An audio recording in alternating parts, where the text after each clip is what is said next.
Hello, welcome back. So chapters 12 to 15 basically are some of just like recounting some of like the conquest. Like I said in the beginning, Joshua is a book of history. So I guess this is like the historical part, or some of it is the historical part of it.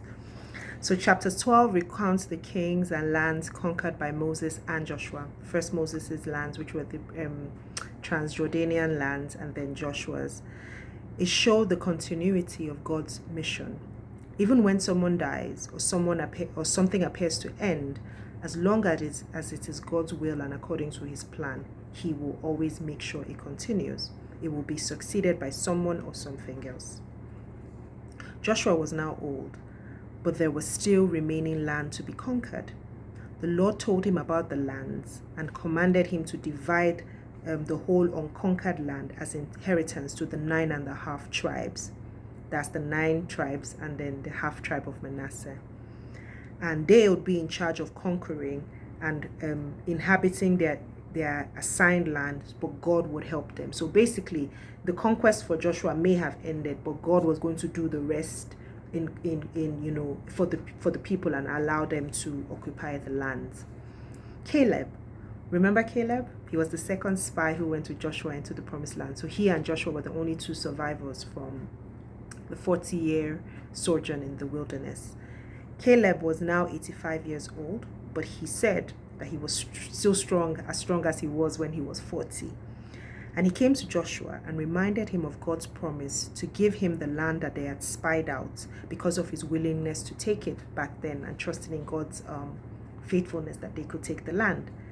He was then given Hebron. Hebron was within Judah's territory, and obviously Caleb was of the tribe of Judah. And God was with him, and he drove out the giants there.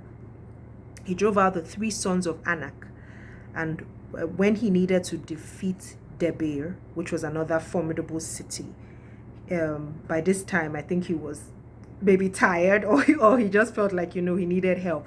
So he offered his daughter his daughter was Asa, to whoever would conquer it. And then his nephew Othniel rose up and went and conquered the city. And then Asa actually turned out to be a very clever girl, because after marrying Othniel, who was her cousin, by the way, who conquered Debir, together they decided to request for a water source for the land as a result of the conquest. Now, I wondered about it. I was like, what was that about? But now I understood that Debir was basically desert land. It was quite a lot of desert, and actually most of the land of Judah was desert, but then obviously they had some border with the seas. But then she was smart enough, because she went to ask her father for the springs, and her father gave her the northern and the southern springs. So now that they had desert land, they had springs to water it as well. So that was a smart move. Caleb gave them 2 springs. And then Othniel actually turned out to be a really good guy, because apparently he's one of the judges, as we will see, one of Israel's judges.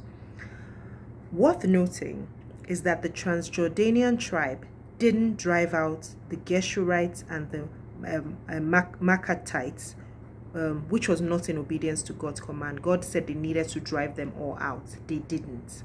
However, in the last chapter, we see here that the tribe of Judah couldn't drive out the Jebusites, who lived in Jerusalem, and they were dwelling with them. Now, I saw a difference here. There was a didn't and a couldn't. But whatever it is, I know that God has a plan concerning all of these things. Now, I understand that for the Transjordanian tribe, it cost them some issues, obviously, which we will see. And then we'll also see how it worked out leaving the Jebusites in the land. But now, let's get to the hashtag getting to know God moment. God promised the Israelites the land, but he didn't assist the tribe of Judah to drive out the Jebusites, not because he didn't care, but because he expects total obedience. There was some sin in the tribe of Judah at this time. We will see that unveiling. So that was why they couldn't, and he didn't assist them. Nevertheless, God is always still at work, even in situations of seeming delay and failure. So think about this and think about your life right now.